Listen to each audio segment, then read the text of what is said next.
우리 오늘 함께 읽은 본문의 말씀은 사가랴의 예언입니다. 사가랴가 누군지 아시겠습니까? 바로 세례 요한의 아버지입니다. 오늘이 성탄주일인데 웬 세례 요한에 대한 이야기냐, 또 그의 아버지에 대한 이야기냐 하는 생각을 가지실지도 모르겠습니다. 그러나 복음서에서는 예외 없이 세례 요한의 이야기를 등장시키고 있다는 것을 여러분이 아실 겁니다. 그 이유는 그만한 이유가 있기 때문입니다. 세례 요한은 본문에서 한 개인으로 등장하는 것이 아니라 구약을 대표하는 상징적인 인물로 등장하기 때문입니다.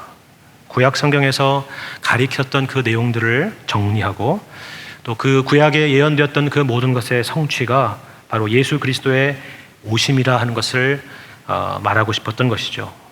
그러나 각 복음서가 세례 요한을 등장시키고 또 설명하는 방식들이 다른데 누가복음도 마찬가지입니다. 여러분 누가복음 1장을 여러분 읽어보시면 아시겠지만 누가복음 1장은 세례 요한의 탄생에 대한 이야기와 또 예수의 탄생에 대한 이야기가 서로 교차적으로 등장하고 있다는 것을 볼 수 있을 것입니다. 천사 가브리엘이 사가랴에게 나타나서 세례 요한의 탄생을 예고하고 이어서 6개월 뒤에 동일한 천사 가브리엘이 마리아에게 나타나서 예수의 탄생을 예고합니다. 예수의 어머니 마리아의 찬가가 있고 찬송이 있고 또 이어서 세례 요한의 아버지 사가랴의 예언 혹은 찬송이 있습니다. 오늘 읽은 본문이 바로 그런 내용이죠. 그리고 이어서 세례 요한의 탄생과 또 예수의 탄생의 이야기가 등장하는 것입니다. 그런데 주제는 동일합니다. 두 사람의 이야기니까 두 개의 이야기가 아니라 한 가지입니다. 바로 예수 그리스도의 오심에 대한 것입니다. 또 다른 공통점이 있다면 이 두 아이의 탄생은 모두 다 기적적인 일이라 하는 것이죠. 먼저 이 요한의 경우를 생각해 보자면 사가랴와 엘리사벳은 아이를 낳기에는 나이가 많았습니다. 많아도 상당히 많았습니다. 보통 많은 정도가 아니라 아이를 낳기에는 불가능할 정도로 많았습니다. 1장 18절 이하에 보시면 이 소식을 천사로부터 들은 사가랴의 반응을 보면 알 수가 있는 내용입니다. 18절 이하의 말씀은 제가 읽어드리겠습니다. 사가랴가 천사에게 이르되 내가 이것을 어떻게 알리오? 내가 늙고 아내도 나이가 많으니이다. 천사가 대답하여 이르되 나는 하나님 앞에 서 있는 가브리엘이라. 이 좋은 소식을 전하여 내게 말하라고 보내심을 받았노라. 보라, 이 일이 되는 날까지 내가 말 못하는 자가 되어 능히 말을 못하리니 이는 내가 내 말을 믿지 아니함이거니와 때가 이르면 내 말이 이루어지리라 하더라 했습니다. 여러분 이 말씀을 딱 읽으면 구약의 어떤 장면이 연상이 되십니까? 누구랑 닮아 있습니까? 정확히 창세기에 아브라함과 사라 이야기와 닮아 있죠. 둘 다 아이를 낳기에는 늙었고 이것은 믿을 수가 없는 일입니다.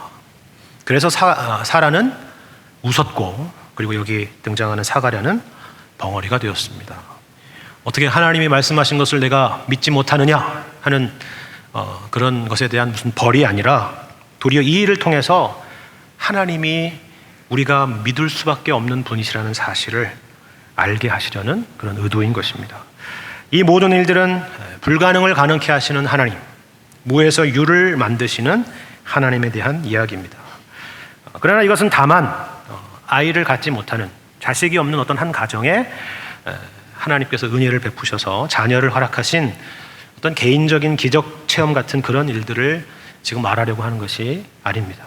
성경에 등장하는 이러한 테마는 항상 하나님의 특별한 역사의 개입을 이야기할 때, 그러한 상황을 이야기할 때 등장하는 그런 테마입니다.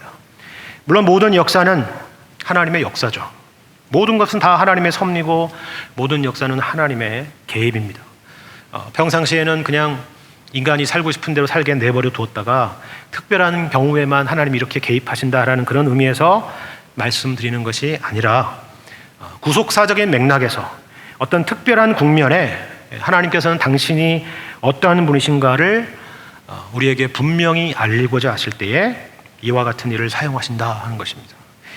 예를 들면 임신하지 못했던 한나의 아들 사무엘의 출생이 바로 다윗의 등장을 예고한 것과 같이 세례 요한의 출생은 다윗의 후손으로 오신 예수 그리스도의 등장을 예고하는 것입니다.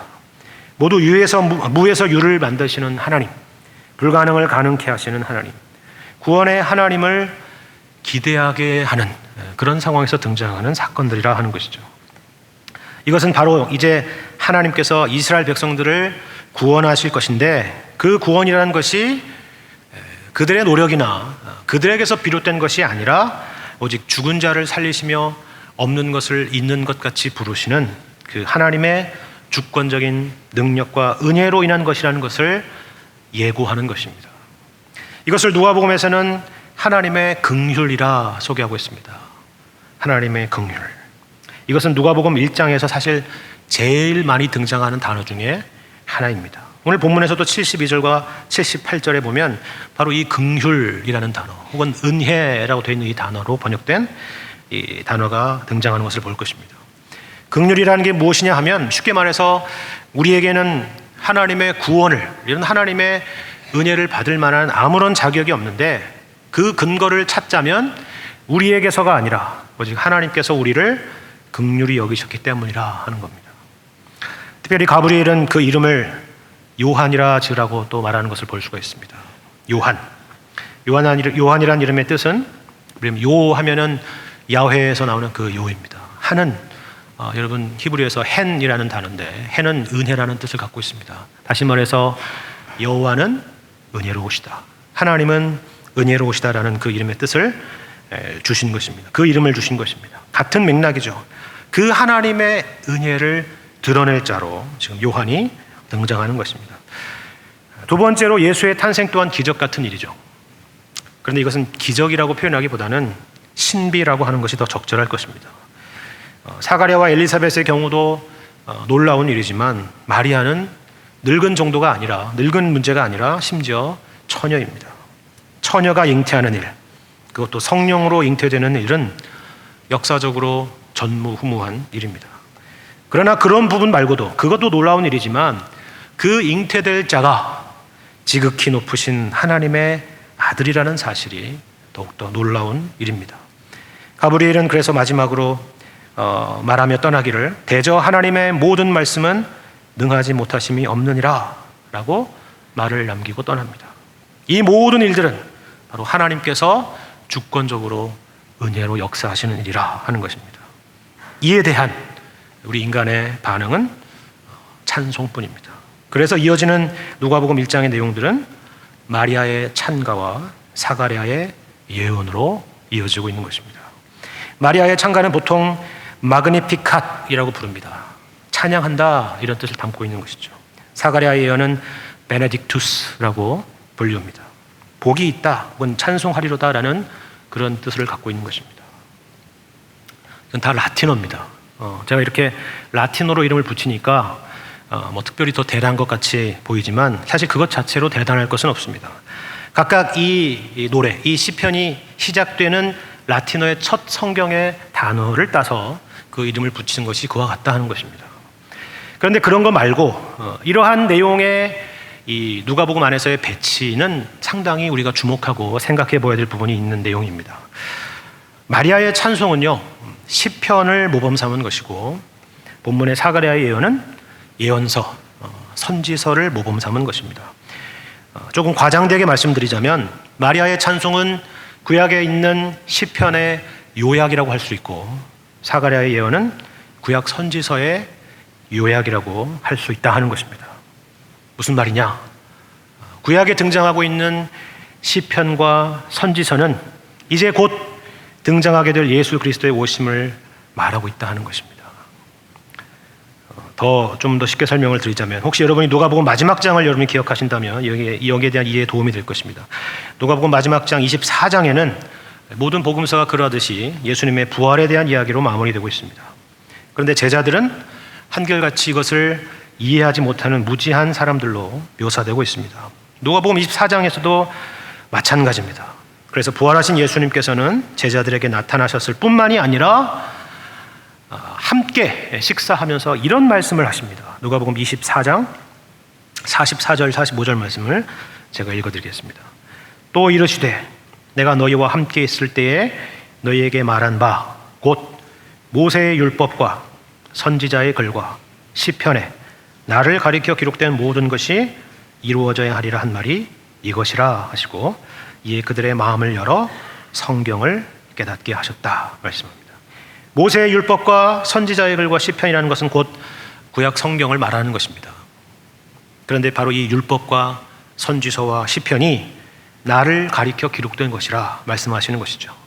다시 말해서 이 마리아의 찬송과 그리고 오늘 읽은 사가랴의 예언은 구약의 시편과 선지서요, 그리고 이 모든 것은 예수 그리스도께서 우리 가운데 오심으로써 온전히 성취될 것을 이야기하는 것이라 하는 것입니다. 일종의 하이라이트를 위한 전주곡이라 할 수 있는 것이죠. 이런 맥락 가운데 오늘 본문의 말씀 사가랴의 예언이 있습니다. 오늘 본문 말씀 68절 말씀을 제가 다시 한번 읽어보겠습니다. 찬송하리로다. 찬송하리로다. 이게 바로 베네딕투스라고 얘기하는 그 라틴어 단어입니다. 찬송하리로다.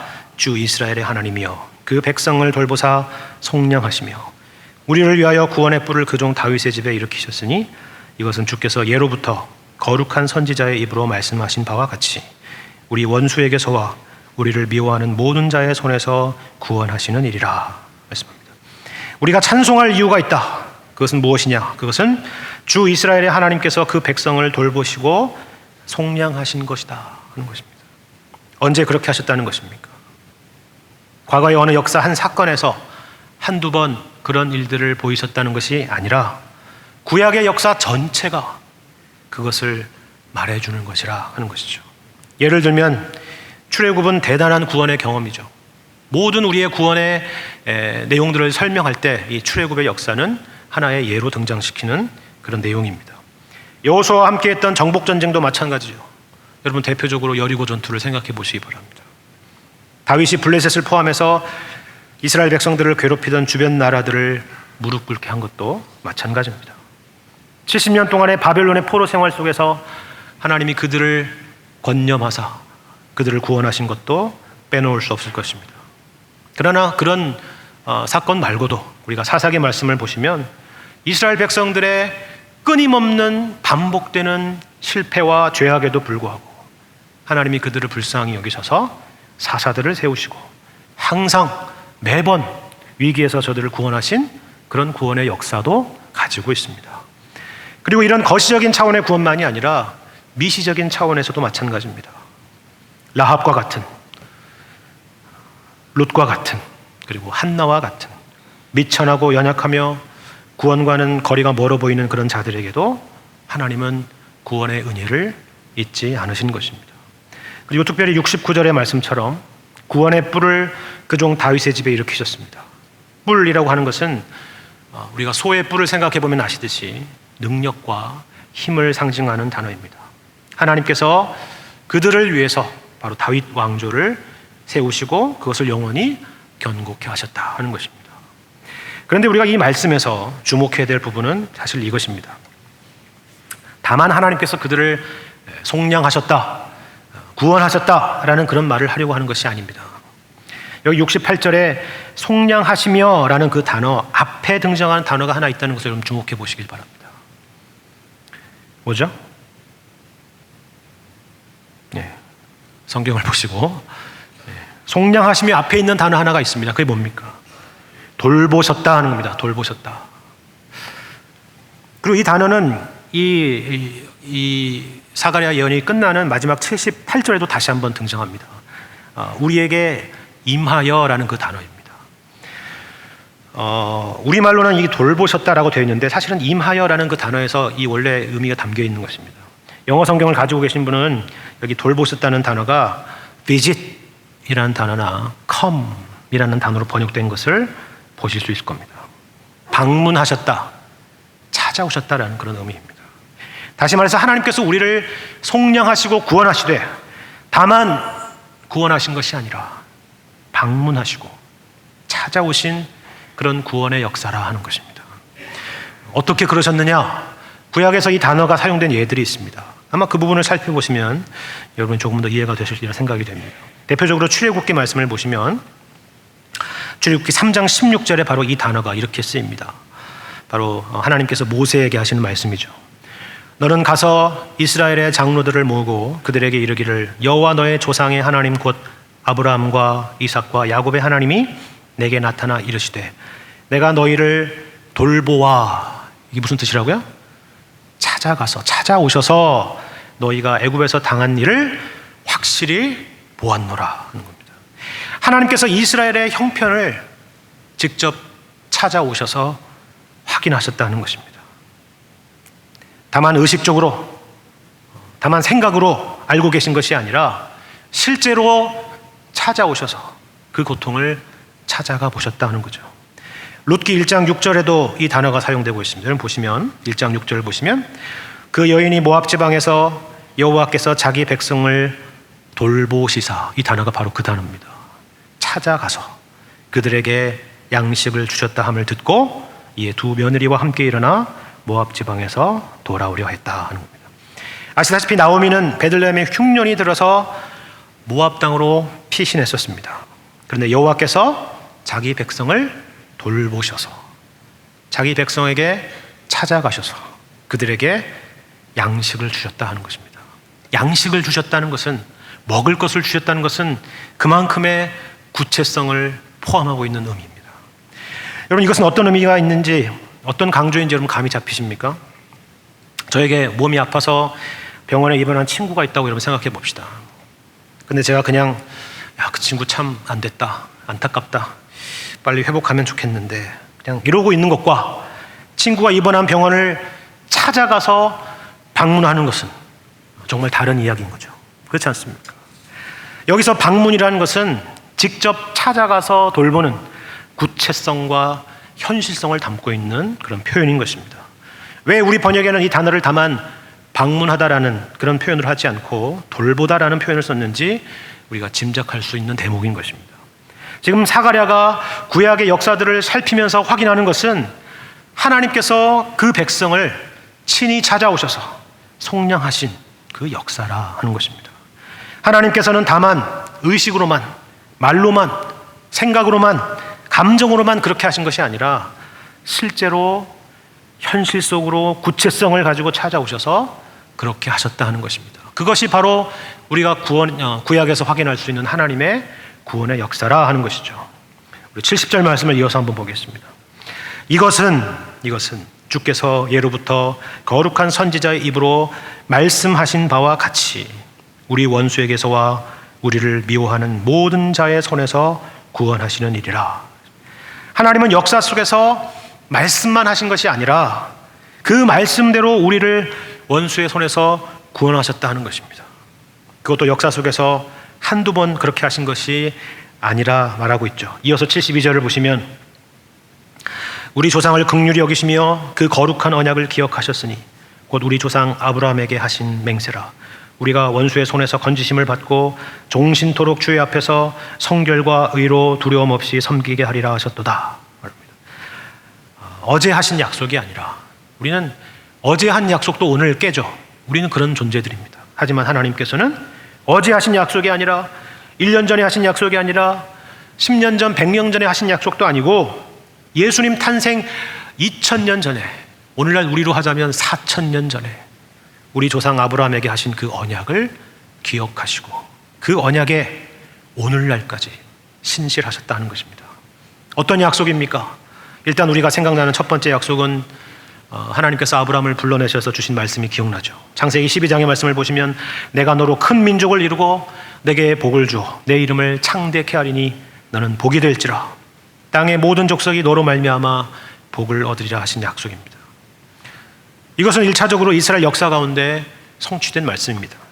그러나 더 본질적으로는 아브라함의 후손인 예수 그리스도를 통하여서 우리 가운데 이루어진 성취입니다. 여러분 갈라디아서 5장 1절 말씀을 기억하십니까? 누구든지 그리스도께 속한 자면 아브라함의 자손이요 약속대로 유업을 이을 자니라 말씀하신 겁니다. 그래서 우리 또한 영적인 아브라함의 자손으로 주의 앞에서 종신토록 성결과 의로 두려움 없이 섬기게 된 것입니다. 두려움 없이 섬기리란 말은 율법적인 방식으로 우리를 두렵게 하는 방식으로 섬기는 방식이 아니라 복음과 은혜의 방식으로 그렇게 하셨다라는 의미입니다. 그리고 이어서 이런 하나님의 언약을 궁극적으로 성취하게 될 분이 누구냐? 바로 메시아에 대한 예언이 등장하고 있습니다. 76절, 77절 말씀입니다. 이아이여 내가 지극히 높으신 이의 선지자라 일컬음을 받고 주 앞에 앞서가서 그 길을 준비하여 주의 백성에게 그 죄사함으로 말미암는 구원을 알게 하리라 했습니다. 이 아이여 할 때 이 아이는 지금 아기 예수를 말하는 게 아니라 세례 요한, 아기 요한을 말하는 것입니다. 세례 요한은 지극히 높으신 이의 선지자라 일컬음을 받고 주 앞에 앞서가서 그 길을 준비하며 주의 백성에게 그 죄사함으로 말미암는 구원을 알게 하리라 하는 것입니다. 정치적인 구원 혹은 군사적인 구원이 아니라 영적인 구원, 본질적인 구원, 우리를 죄와 죽음으로부터 구원해내시는 그 구원을 말하는 것입니다. 그런데 이것은 사가랴가 개인적으로 생각하고 지어낸 그런 말이 아니라 사실 이 내용은 구약의 이사야나 말라기 말씀을 담고 있는 그런 표현입니다. 그런데 우리는 여기서 간과할 수 없는 중요한 내용이 있습니다. 여러분, 여기서 제가 잠깐 여러분에게 질문을 해보죠. 여기서 지극히 높으신 이는 누구입니까? 하나님이죠. 그렇죠? 그러면 주 앞에 앞서가서 그 길을 준비한다 할 때 그 주라는 것은 누구입니까? 당연히 예수님이겠죠. 세례 요한이 예수님에 앞서서 하나님 나라를 준비하는 것과 같습니다. 특별히 여기서 예수님이라는 것은 인간의 몸으로 이 땅에 오신 하나님의 아들이십니다. 우리는 여기에 여러분 지금 대답하신 것처럼 대답하기가 쉽습니다. 예수님이 오신 이후에 살고 있기 때문에 그렇습니다. 신약 시대에 살고 있기 때문에 그래요. 그러나 제가 이 구절의 말씀은 구약의 말라기서와 이사야서의 말씀의 인용이라 말씀드렸습니다. 똑같은 질문을 여러분에게 드릴 텐데 이 구약의 맥락에서 여러분 답을 해보시기 바랍니다. 말라기 3장 1절의 말씀을 보시면 이런 말씀이 있습니다. 이 말씀을 인용한 것이죠. 그렇죠? 만군의 여호와가 이르노라 보라 내가 내 사자를 보내리니 그가 내 앞에서 길을 준비할 것이요. 여기 내 앞에서 길을 준비할 것이라 할 때 나는 누구입니까? 갑자기 국어 시간처럼 됐는데 다음 밑줄 친 나는 누구인가요? 이렇게 묻습니다. 누구죠? 하나님이죠. 다시 읽어볼까요? 만군의 여호와가 이르노라 보라 내가 내 사자를 보내리니 그가 내 앞에서 길을 준비할 것이라 했습니다. 하나님이죠. 근데 지금 여러분 제가 지금 동일한 표현에 지금 서로 다른 답을 하셨다는 걸 아시겠습니까? 앞서서는 성육신하신 인간 예수님, 그리고 여기 말라기에서는 만군의 여호와 하나님입니다. 여러분 이건 어떻게 된 일일까요? 여러분 구약의 선지서를 읽어보시면 이런 방식의 독특한 모호함이 존재하고 있다는 것을 발견하게 될 것입니다. 특별히 메시아에 대한 예언에 있어서 이런 독특한 방식의 모호함이 존재하고 있다는 것을 보게 됩니다. 제가 독특한 모호함이라고 말씀드리는 이유는 이 모호함이라는 것이 예수님이 오시기 이전까지의 모호함이기 때문에 그렇습니다. 예를 들어보죠. 예수께서 34장을 보시면 하나님께서 이스라엘의 목자들, 다시 말해서 하나님이 세우신 인간 중보자들, 인간 메시아들, 인간 지도자들, 왕이며 제사장이며 선지자들이며 관리들이며 하는 그런 이스라엘 백성들의 리더들의 죄악과 실패에 대해서 언급하면서 이런 말씀을 하시는 것을 볼 수가 있습니다. 에스겔서 34장 7절 이하의 말씀 제가 한번 읽어보도록 하겠습니다. 그러므로 목자들아 여호와의 말씀을 들을지어다. 주 여호와의 말씀에 내가 나의 삶을 두고 맹세하노라. 내 양떼가 노략거리가 되고 모든 들짐승의 밥이 된 것은 목자가 없기 때문이라. 내 목자들이 내 양을 찾지 아니하고 자기만 먹이고 내 양떼를 먹이지 아니하였도다. 그러므로 너희 목자들아 여호와의 말씀을 들을지어다. 주 여호와께서 이같이 말씀하시되 내가 목자들을 대적하여 내 양떼를 그들의 손에서 찾으리니 목자들이 양을 먹이지 못할 뿐 아니라 그들이 다시는 자기도 먹이지 못할지라. 내가 내 양을 그들의 입에서 건져내어서 다시는 그 먹이가 되지 아니하게 하리라. 주 여호와께서 이같이 말씀하셨느니라. 나 곧 내가 내 양을 찾고 찾되 목자가 양 가운데 있는 날에 양이 흩어졌으면 그 때를 찾는 것 같이 내가 내 양을 찾아서 그리고 캄캄한 날에 그 흩어진 모든 곳에서 그것들을 건져낼지라 말씀합니다. 또 다시 국어 문제를 하나 내보죠. 누가 목자가 되시겠다는 것입니까? 제가 쉽게 해드리기 위해서 힘주어 강조했던 주어입니다. 그렇죠. 내가 그렇게 하시겠다는 겁니다. 나 곧 내가 내 양을 찾으리라 하는 것입니다. 하나님 자신이죠. 에스겔서 34장에는 바로 이 나라는 주어가 25번이나 등장한다고 합니다. 그런데 조금 뒤로 가시면 이런 말씀이 있습니다. 23절 말씀인데요. 제가 읽겠습니다. 내가 한 목자를 그들 위에 세워 먹이게 하리니 그는 내 종 다윗이라. 그가 그들을 먹이고 그들의 목자가 될지라. 여러분 좀 이상하다는 걸 느끼지 않으십니까?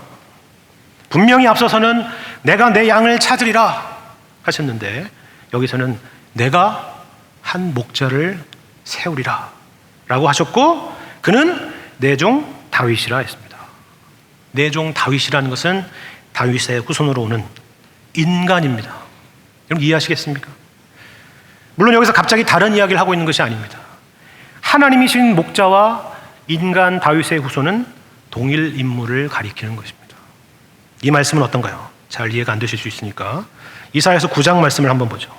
이것은 크리스마스 때마다 항상 읽혀지는 말씀입니다. 오늘도 우리가 교동문을 통해서 또다시 읽었던 말씀입니다.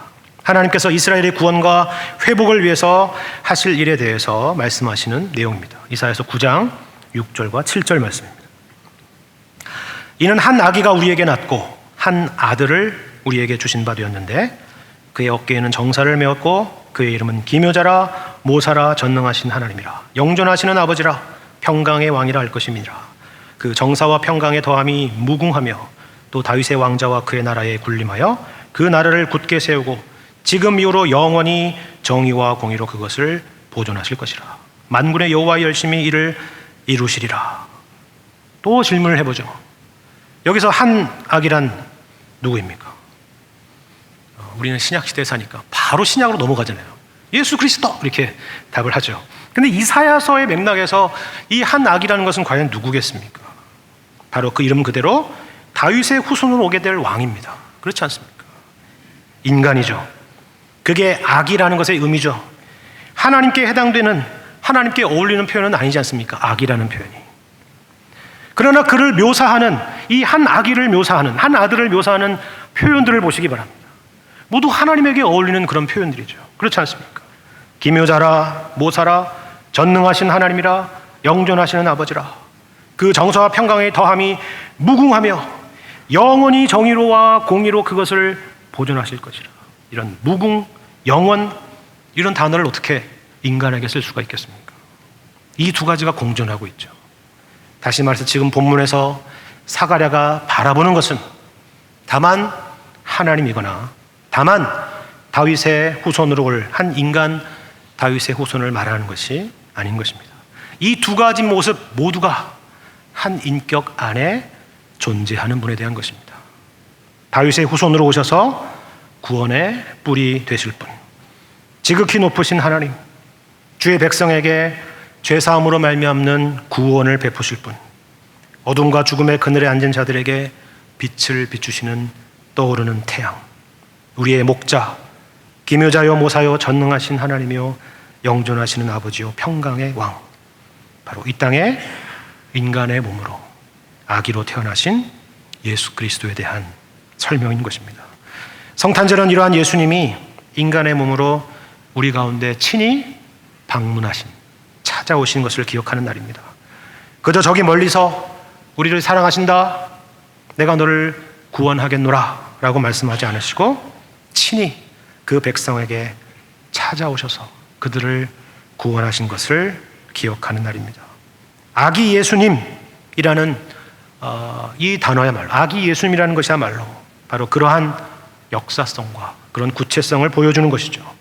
그러므로 우리가 아기 예수님께 경배한다라는 것은 다만 그분이 아기처럼 보이지만 그분이 하나님의 아들이시기 때문에 경배한다는 것만을 의미하는 것은 아닐 것입니다. 이와 같은 모습으로 우리의 현실 속에 찾아오신 것에 대한 그 경이롭고 신비롭고 이해할 수 없는 그 하나님의 사랑에 대한 감격과 감사의 표현이 되는 것입니다. 본문의 세례 요한의 아버지 사가랴의 고백과 그리고 찬양을 다시 한번 묵상해 보시기 바랍니다.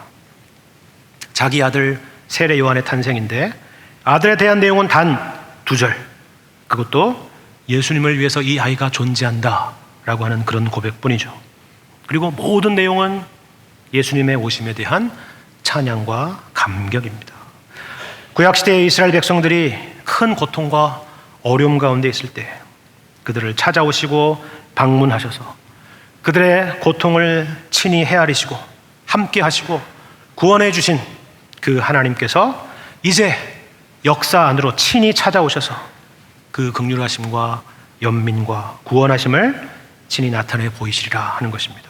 그것이 바로 우리 예수님의 탄생이요 고난이요 죽으심이요 부활하심이라 하는 것입니다. 그것이 바로 마리아의 찬송이요 그것이 바로 사가랴의 예언인 것입니다. 성탄절을 맞아서 우리에게도 이러한 고백과 감사와 찬양이 있기를 원합니다. 아기 예수의 모습으로 우리의 현실로 친히 찾아 들어오신 주님, 그 사랑의 주님께서 여러분이 현재 겪고 있는 그 어떤 모든 고통과 아픈 현실에 위로가 되며 힘이 될 뿐만이 아니라 오히려 그 모든 상황 속에서도 주를 찬송하게 되시는 놀라운 찬송의 제목들이 되시는 뜻깊은 성탄이 되시기를 주님의 이름으로 간절히 축원합니다.